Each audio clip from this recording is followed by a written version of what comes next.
Jeez. It's strange.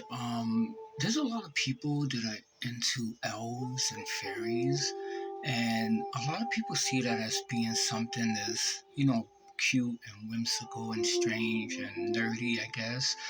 But there's a huge and very powerful meaning behind people's obsession with elves, and I wanted to talk about it because that's something I thought about for many, many years. And people that know me well. They know that I always been obsessed with elves and fairies, and they kind of like most people that know me dismiss it as being whimsical and being childlike and being somewhat strange and nerdy. My obsession, but there's a deep and powerful meaning behind it, and I wanted to talk about it or explain it, try to explain it the best way I can, because I think a lot of people would be pleasantly surprised if they would know what it really entails and what it really means to have this type of obsession. Okay, so we're all familiar with Lord of the Rings and all these great movies that have powerful elves in them and so on and so forth and everything. And so why people like myself are captivated by these magical beings, if you will, for lack of a better word and stuff, because it has everything to do with two things: being really natural and also being hypersensitive. People who are hypersensitive, they function neurologically different than people who are neurotypicals. Neurotypical is the clinical term for normal person. So people who are neurotypical, they tend to be less natural and more artificial. And people who are like hypersensitive, that are probably neurodivergent. Some on the spectrum somewhere, neurodivergent tends to be more um, natural and more inclined to live a natural life pertaining to like nature and also the outer world, the outer environment. So it's a very strange thing that people that are super hypersensitive, they're affected by nature. They're affected really by senses, and that's why sometimes they get meltdowns and they have sensory overload and so on and so forth and everything, because nature dictates every functionality of their existence on this planet. So it's only natural that people are going to find refuge in these magical beings, because these magical beings are in close proximity to nature, and they are nature. They're the epitome of what nature really means. And so when people are thinking themselves to be like, fairy like, they are really saying they want to get back to the essence of being natural, something that humans lost. If you look at the story of Adam and Eve and the Garden of Eden, that illustrates that point quite clearly. Think about it really. Like it's a story like many other stories in all different religious texts. This happens to be in the Bible, and a lot of people say Eden was a real place, and that's if you're biblical and you believe in the Christian theology and terminology, then you would feel that it's a real place that existed. But I think it's a metaphor. Like every other religion has metaphors that illustrate our share and common origin, and in this case is where we came from. So the Garden of Eden was a place that we had no shame. And and I actually realized this. I've been kind of hanging out with a girl for a little while, and one thing about this girl is very strange is that she's so obsessed with shame. Like she feels like she's being shamed every second, and to the point where it became so chronic that the shame that she thought she was exhibiting just living on this planet. And I don't know where that comes from. It's not my business to speculate and judge people, but I saw how it consumed her. And a lot of people deal with that on a daily basis. A lot of people deal with inner shame. A lot of people deal with not liking themselves and feeling like the opinions of other people is the ultimate reality of who they are as humans on earth, which is actually not true, because everyone is going to have an opinion about people. Everyone is going to judge people. Everyone is going to speculate on people. Everyone is going to formulate opinions about people. That's just something we can't escape. No matter how good you are, how bad you are, there's always going to be, people talking about you in a certain way. It doesn't reflect the totality of who you really are as a human being. but there's people that raptures them so deeply because of the shame, and I think that most humans feel that. They feel ashamed because in the back of their mind and in their subconscious, they know that they don't really belong on in this earth. Not in the sense the planet Earth, but the social order of the earth. They feel like they're connected to something that's connected to a higher purpose or coming from the wellspring of eternity or something like that. That resonates more with them. So that sometimes takes a form in the magical aspects of our imagination, where our minds just wander in this world that seems to be, otherworldly and mystical and magical and childlike. And that's how people see it, because people think what they really see in our world around us, what's been presented to us by the educational systems, the religious institutions, our social, connections with people. We see that as being the ultimate and the totality of who we are as humans. That's our ultimate reality. But really, that's just a surface, thing. Really, there's something beyond that. Like if you study Hinduism and Buddhism, it talks a lot about Brahman, and Brahman is the ultimate reality of who we are, and everything else is a manifestation of Brahman. So you have all the lesser deities. I shouldn't call them lesser deities, but I should say prominent deities like Krishna, Vishnu, and Shiva. And so all those avatars, if you will, those are representative of the higher consciousness, which is Brahman, which is in us. So every human has Brahman within them. Every human, in a sense, is godlike. And I know the Christians don't like that terminology because they set up one totality, total God, to worship, which is fine. But I feel that Jesus, in some way, illustrated that same point when he said, I came in the name of the Father. Everything was about the name of the Father, which is Brahman. And so that's who we really are. And when you have Brahman or you have God in your heart, shame doesn't exist. Shame can't prosper. Shame can't grow, and it can't consume you and control your ego. Because that's basically what happens. It grows, it controls our ego, and it becomes the totality of who we are. And we're just shameful creatures, entities walking the earth, ashamed of everything, ashamed of our human existence.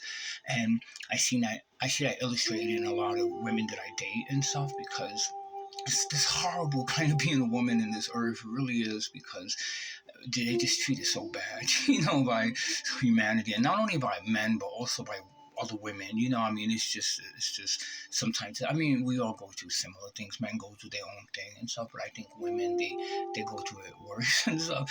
Which in a lot of ways they really are the ones that hold the keys to everything. Women hold the keys to knowledge. They hold the keys to love. They hold the keys to enlightenment, to spirituality. Like we could get everything we need as a species as fire to survive if we just listen to women and be quiet and listen to what they have to say. And I'm not trying to be gender bias, or you could be whatever you want. So I'm not like saying that picking women, men. That's not what I'm saying. I'm just saying just the entity of a person that creates life. And I know you can't escape the terminology. People are gonna get upset. People are gonna feel like they justify and getting upset because you're picking like gender norms and stuff. But really, I'm just trying to illustrate a ancient point that's been on since the beginning of time. So still in the end will get me in trouble. But I just want to say the point that I was trying to make. I was trying to make that somehow this society made women feel more shame than even men, more shame than anyone. And it shouldn't be that way. It's just been happening. Just everything women do, men shame them for it, and everything. And it's horrible. And so it shouldn't exist. But it should exist. And then another reason I'm bringing this up, because I was hanging out with a girl and I just seen how I couldn't really hang out with her anymore, because she was so consumed with this feeling of shame. And I was like, where does that come from? Where does that come from, that shame? And no matter what I said, it couldn't alleviate, it couldn't help and stuff. And I thought this person was very amazing and beautiful and otherworldly. And she captivated me. And I was just like, everything about this person is beautiful, except for the fact that she's ashamed of all the beautiful things that I think is beautiful about this person. And so I'm trying to connect it to what I'm saying about the Garden of Eden. In the Garden of Eden, the story, there was shame connected to it, because prior to supposedly, Eve eating the apple, she wasn't ashamed. As soon as she ate the apple, and gained knowledge of who she was and saw her nakedness, then that's when the shame came, and that shame never left. And women walk around with the cloak of shame, like the Garden of Eden, and men walk around it. Just the human species walk around it on a daily basis. But when we figure out who we are and we connect to who we are, and we transcend our egos, then we won't have any shame anymore, because we won't identify so much with the body, because that's what it really means in the end of the day. At the end of the day, is identifying so much with the organic, gross matter body. So what we see in the mirror, what we think in our brain, and what we touch and we feel and we eat, that's what we identify ourselves as. So we see our ultimate reality, our ultimate self, as being that surface, flesh, bones, matter, and that's sad, because someday we're gonna die, someday we're gonna grow old, and we're gonna get wrinkled, and we're gonna die, and we're not gonna have any friends, any family around us, and we're gonna be alone, and we're gonna die alone. And that's, how can that be the ultimate reality of who we are if we only live 70, 80 years, 90 years, if you get to live that old? That means that those 80, 90 years is the totality of our existence when we feel, and we live and we breathe, and we, love and stuff. That can't be our existence. Those short years, that goes like this in the greatest schemes. If you think about, I was looking at a documentary about space, traveling in space, and I couldn't believe how big the universe is. And I mean, it's mind blowing how big the universe is. And I'm like, wow, it would take like millions of years for someone to travel here and travel there. So that means like in 90 years, 80 years is nothing. That's a drop in the bucket. It's not even a drop in the bucket. Like, a bucket doesn't exist because it's so insignificant. And we so identify with that. Like, that's our ultimate reality. And everything that we think of when we're walking the earth is we're thinking about that short period of time. That's what's consuming us. And so we do everything from that viewpoint of that limited time, 80, 90 years on earth. We base our total existence, everything we do from the scope of those years. It's just amazing to me that there's something beyond that. There's something that we could resonate with us when we're living on this measly 80 years, that we could know who we are, which is Brahman, which is our ultimate reality, which is our true essence, this shameless. We could tap into that. We could be peaceful, and we could be organic. And I know I started talking about elves, and I went into a thing. I'm trying to connect it the way my mind neurologically works. It works that way. And so I'm still trying to connect everything to the piece of being elves, because my whole premise of this video is to say the reason why people are obsessed with elves is because elves represent nature, and nature's connected to a feeling of shamelessness. That when we walked the earth, we wasn't ashamed, we wasn't bashful, we wasn't shy, we wasn't introverted. Nothing really bothered us. We just lived earth, and we just loved, and we had no shame. And that's why people love elves, because you look at any pictation of an elf in any movie, they're not ashamed. They just fly around. Some fly, some walk, some are warriors, but there's no shame connected to that persona. There's no shame at all. But when you look at humans are very, very shameful and angry, and pissed off, and because we know that there's something amiss, there's something that's not right with us, and we're, in a sense, you could look at it this way: we're prisoners, we're prisoners to what's been presented to us since we were children on this organic planes, and we think that that's the totality, and we so much self-identify with it. And so when we get into role play and we get into fantasies, we start to get an inclination of who we really are, something that we lost, something that's primal and organic within us, and we tap into it, and that gives us a sense of freedom, and freedom allows us to feel peaceful.